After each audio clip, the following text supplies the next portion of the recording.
참 예수님, 메리 크리스마스. 성탄 축하드립니다. 네, 영어가 더 친숙하신가 봐요. 옆자리, 앞뒤 자리에 앉으신 분들과 성탄 인사 나눠주시기 바랍니다. 축하드립니다.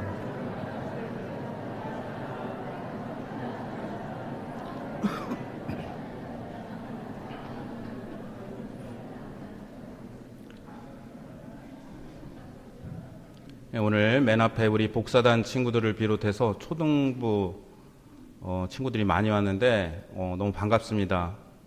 박수.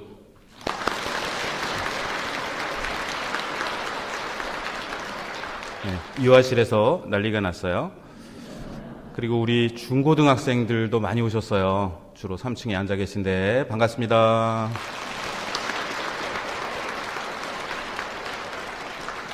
우리 청년들도 많이 오셨어요. 고맙습니다.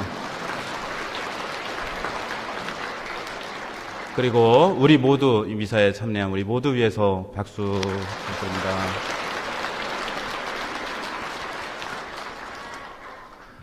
예, 제가 우리 어린 친구들을 보니까 제 조카 생각이 나는데,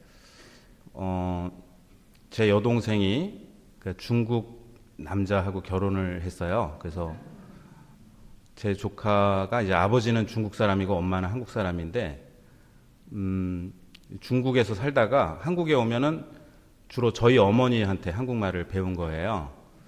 그래서 제가 그 이탈리아에서 공부 끝날 때 어머니, 동생, 조카가 이제 이탈리아에 왔는데, 로마에서 너무 더웠는데 프란치스코 성인이 기도하신 에레모 산이라고 거기를 갔는데 너무 시원했어요. 그냥 신기할 정도로. 그래서 너무 시원하다, 여기 너무 시원하다 그랬는데, 조카가 그때 7살인가 그랬는데, 난 춥다 야. 그래서 누구 보고 야라는 거야? 그랬더니 저희 어머니 말투를 따라 하는 거예요. 그러면서 우리가 왜 묻는지를 모르더라고요. 그러더니 제가 동생을 데리고 이렇게 화장실 데려다 주러 가는데 저희 어머니 보고, 할머니 쟤들 어디가? 그리고 그날 밤에 이렇게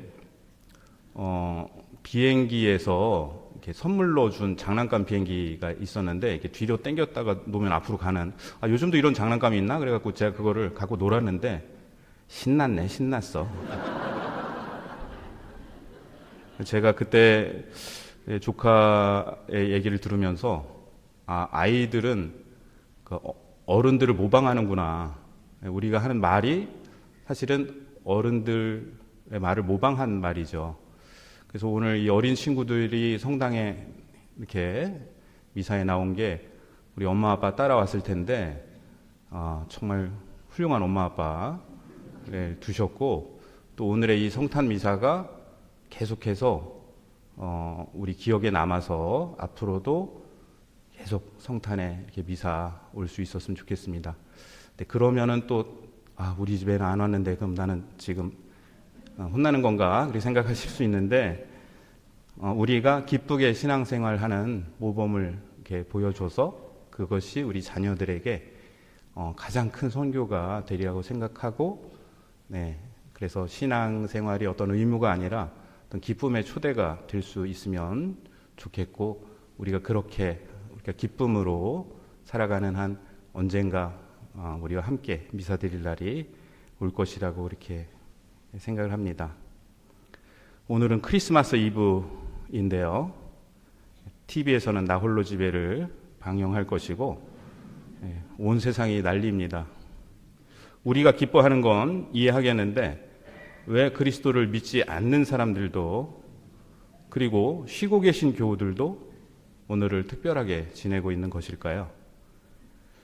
오늘 복음에 그 해답이 나와 있는데, 천사가 목자들에게 나타나 보라, 나는 온 백성에게 큰 기쁨이 될 소식을 너희에게 전한다 라고 말하기 때문입니다. 즉, 너희들에게 큰 기쁨이 될 소식이 아니라 온 백성에게 큰 기쁨이 될 소식입니다. 사실 저에게 성탄은 기쁨과 슬픔이 교차하는 시간인데요. 오늘이 저희 아버지 2주기가 되는 기일이기 때문입니다. 재작년 12월 21일 아침에 아무리 깨워도 일어나지 않으시는 아버지를 119 구급차에 모시고 병원으로 갔습니다. 그로부터 4일간 아버지는 잠만 주무시다가 하느님 품으로 가셨습니다. 24일 아버지 면회를 하러 오라는 병원 전화를 받고 신학교에서 성모병원까지 운전해서 가는데 다시 전화가 오더니 빨리 오라고 이야기를 해서 가속 페달을 있는 힘껏 밟았습니다. 사실 제가 병원까지 어떻게 갔는지 기억은 없습니다. 또다시 전화가 오길래 주저하다가 받았더니 돌아가셨다는 소식이었습니다. 병원에 도착하니 아직 소식을 모르신 채 면회를 기다리고 계시던 어머니는 제가 밥도 못 먹었다며 편의점에서 사신 데운 배지미를 내미셨습니다. 저는 받아서 주머니에 넣고 어머니가 쓰러지지 않게 끌어안고 말씀드렸습니다. 아버지 돌아가셨대요. 그것이 12월 24일에 대한 저의 기억입니다.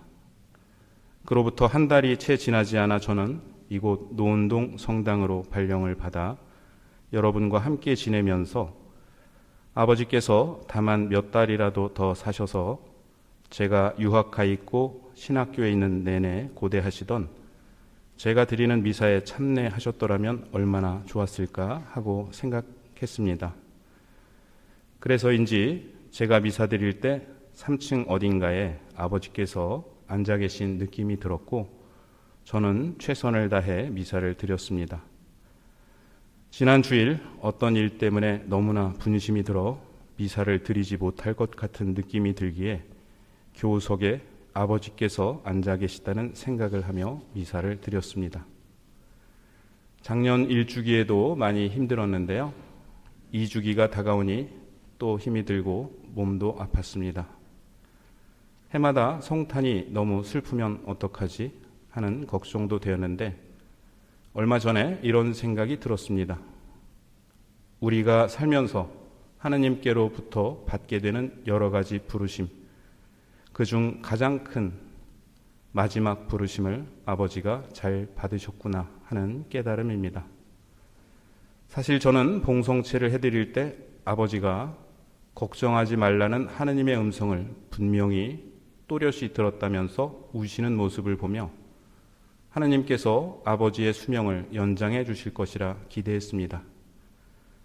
그러나 그로부터 얼마 뒤 떠나시는 모습을 보며 하느님의 말씀을 어떻게 이해해야 하나 무척 곤혹스러웠습니다. 하지만 지금 차차 드는 생각은 하느님께서 우리를 영원히 당신 사람으로 삼으시기 위해 우리에게 마지막으로 커다란 위로를 당신 품으로 오는 것을 겁내지 말라는 위안을 주신다는 것입니다. 그렇기에 많은 분들이 주님께로 가시는 순간을 편안히 받아들이시고 순교자들께서도 죽음을 두려워하지 않고 받아들이지 않으셨나 하는 생각도 하게 됩니다. 오늘 하느님께서 인간의 몸을 취하시어 이 세상에 태어나셨습니다. 하느님께서 사람이 되신 이유는 우리를 당신처럼 되게 하기 위해서입니다. 당신께서 영원한 존재이신 것처럼 우리도 당신 품 안에서 영원한 존재로 삼아주시기 위해 이 세상에 오셨습니다. 하느님께서 세상에 오심으로 인해 부활은 그저 머나먼 희망으로 남는 것이 아니라 이 세상 안에 구체적으로 들어왔습니다. 제대 앞에 구유를 유심히 보시면 예수님께서 누워 계신 구유가 부활을 상징하는 빈 무덤의 형상으로 제작되었습니다. 오늘 복음에서 성모님과 성요셉은 로마 황제 아우구스투스의 칙령에 따라 호적 등록을 하러 나자렛을 떠나 베들레헴으로 가십니다. 그런데 여관에는 그분들이 들어갈 자리가 없었습니다. 이는 예수님께서 이 세상에 손님이나 여행자로 오시지 않았다는 것을 의미합니다. 예수님께서는 이 세상의 일부가 되기 위해 우리 중 하나가 되기 위해 오셨기에 여행자가 머무는 여관에서 태어나지 않으십니다. 성모님과 성요셉은 아기 예수님을 포대기에 싸서 구유에 누입니다. 이는 이사야서 1장 3절의 말씀이 이루어지기 위함입니다.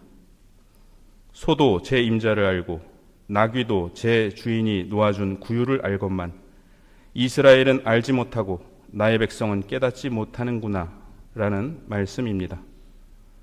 성탄 구유에 항상 소와 나귀가 놓여있는 이유는 이 짐승들도 주인을 알아보는 것처럼 우리도 우리 주인이신 예수님을 알아보라는 의미입니다.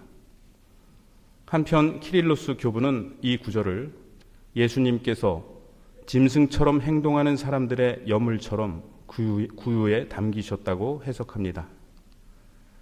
베들레헴에는 들에 살면서 밤에도 양떼를 지키는 목자들이 있었습니다.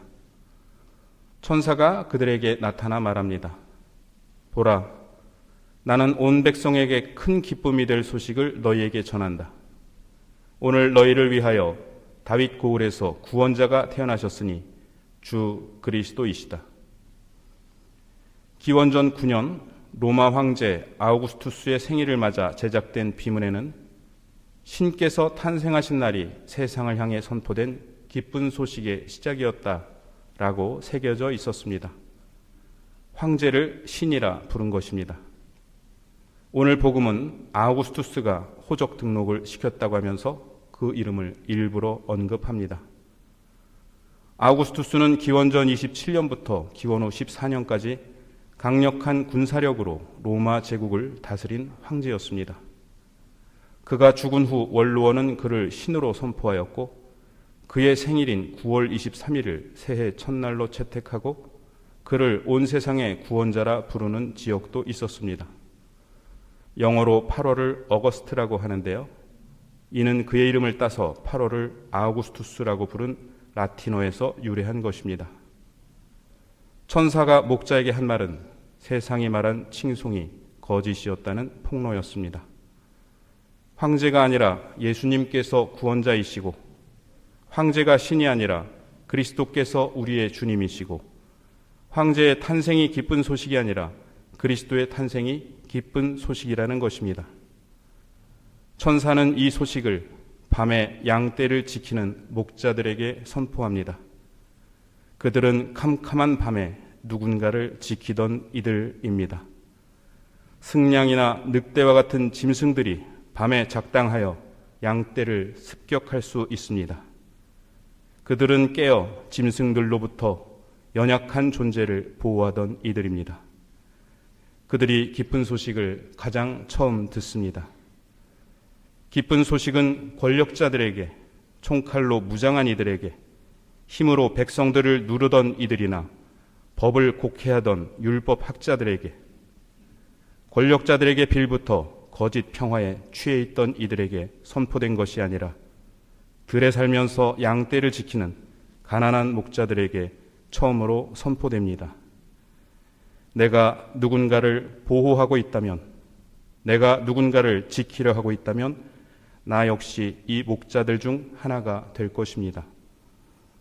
천사가 기쁜 소식을 전하자 갑자기 수많은 하늘의 군대가 나타나 이렇게 찬미합니다. 지극히 높은 곳에서는 하느님께 영광, 땅에서는 그분 마음에 드는 사람들에게 평화. 이 세상에 참 평화를 가져다 주는 이는 황제가 아니라 그리스도이심을, 그리고 그 평화가 하느님 마음에 드는 이들에게 울려 퍼질 것임을 하늘의 군대가 나타나서 노래합니다. 지난 12월 3일 계엄령 선포 이후 나라가 매우 혼란스럽습니다. 그날 죽음의 공포를 경험하신 분들도 많고 트라우마로 고통을 겪고 계신 분들도 많습니다. 그 무서운 시간을 견뎌내도록 평화를 이룩한 분들은 누구일까요? 그 밤에 국회로 달려간 시민들의 힘이 큽니다. 그런데 저는 그 안에서 보이지 않는 힘을 느낍니다. 구역미사를 가거나 레지오 2차 주회를 가거나 교우분들과 함께 모여 있을 때 밤 9시만 되면 여기저기서 알람이 울리고 일제히 한반도 평화를 위해 기도를 시작하였습니다. 저는 그 기도가, 그리고 그 기도를 듣고 우리를 위해 전구해 주신 성모님의 기도가 우리를 구해 주셨다고 생각합니다. 양떼를 지키고 있던 목자들처럼 깨어서 평화를 위해 기도하던 수많은 교우들의 기도가 우리에게 평화를 가져다 준다고 생각합니다. 평화를 위해 기도하는, 평화를 갈망하는 여러분이 바로 그 목자이고 천사이며 하늘의 군대입니다. 그 목자의 심정을 노래한 첫 번째 성탄이라는 성가의 가사를 함께 나누고 싶습니다. 저 들밖에 한밤중에 양 틈에 잠자던 목동들, 한 천사가 전하여 준 주 나신 소식 들었네.